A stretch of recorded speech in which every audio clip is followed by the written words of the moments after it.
Simon, microfono.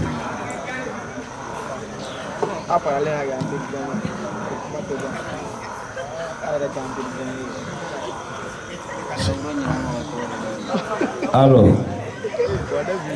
Jama Anishu, invité Tchena Moussonga pour le Baobé. Comme DJ a fait, Yanajen Dabora Demsenuka Yanajen de Kama, parce que Bebora Demsenin de là.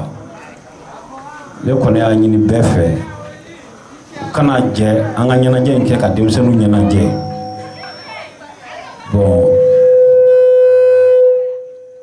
Yanaje Fendoy, Wate Korbayama. Mais Amango Wotulunte Sevesa. Donc, ambe kene mukan akuye ka demsenu son hakilila dawonya dawda ambo foko la suma bon sisa jeli tiara mais jeli dama mancha ma sisan tigiya bulon président n'o ye Temeli ye o bɛ kuma sisan nɔ i b'a fɔ ko mɔgɔ ninnu donc n ka foli bɛ tigiya bulon mɔgɔ bɛɛ de lajɛlen ye k'o fara Bakɔrɔbabugu jeunesse ɲɛmɔgɔw kan ani dusukuntigi ani dugutigi bɛɛ de wulila nin kɛnɛ kan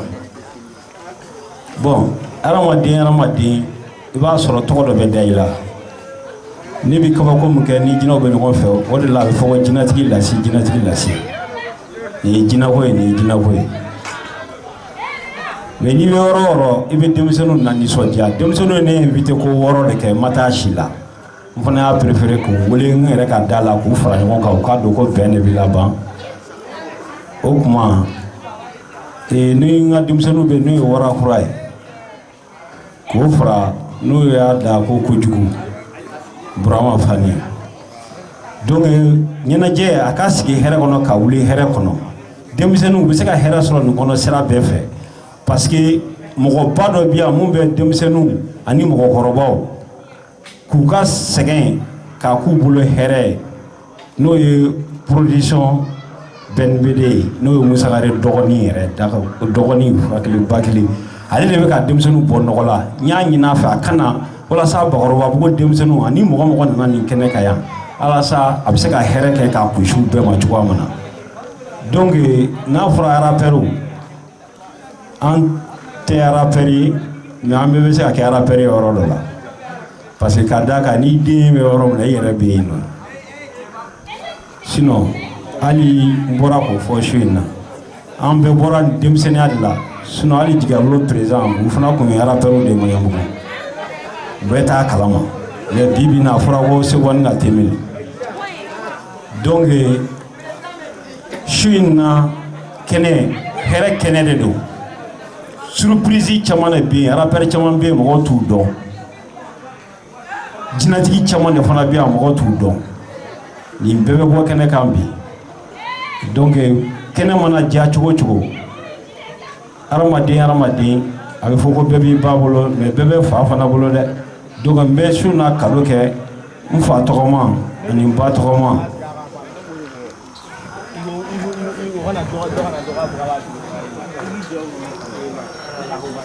Kaja tɔgɔ dɔ bɛ yan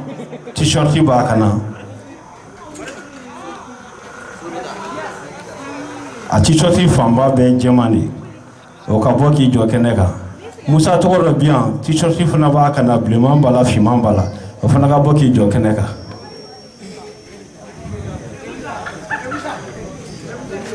Siru tɔgɔ dɔ fana bɛ yan t-shirt b'a kan na jean noir b'a la o fana ka bɔ ka jɔ kɛnɛ kan kɛnɛ nin fana ka yan joli kelen pe de bɛ yan o fana ka bɔ ka jɔ kɛnɛ kan bɛɛ ka kado bɛ yan Wasolo Vieux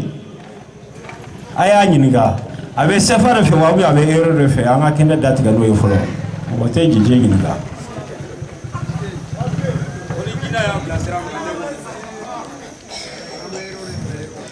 a ma deli ka euro joli dun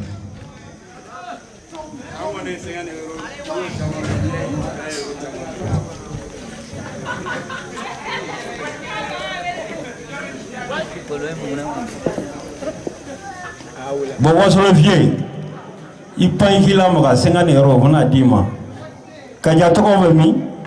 Musa tɔgɔ in bɛ min Joli bɛ min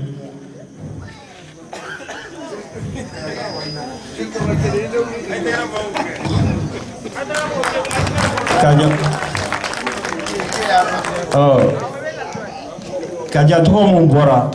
sɛbɛnden kelen o y'a ka jɛnatigɛ sababu ye ka 1000 da o kan Vieux ka 50 euro bɔ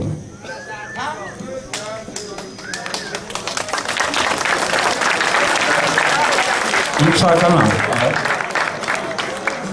danso ami ko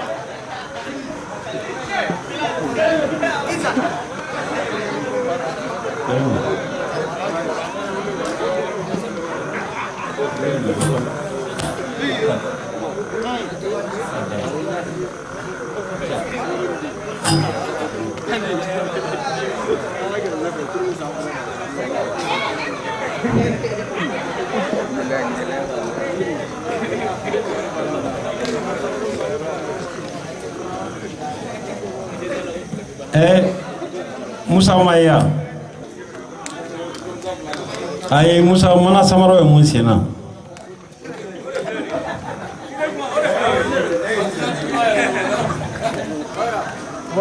ni joli mo bo amem wara kay joli Musa oh kamna wana wa kile ani semene kile fo joli faga mouvement ke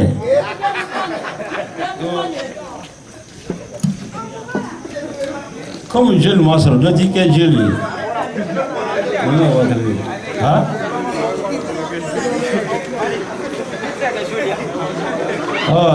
joli téléphone kura kelo be di joli ma ko kati wa J4 kura be do ma me faga la mo gadon donc nga tisa e kenesi herani badina bebe ta soro semende biya ka kaloge mo ko jenati gala mo woshi be ka bli kuna arapu ate mo bla ko jugu kala tanye do wajulu kala de do ni dalaw ye na rapper me wire de baachi jingali balodi like yera ika jenati ga ni agna to de tuni iri biga wuli mo ki yebi ma fo be merci. Donc aba fo ni tigere kana do ko jugu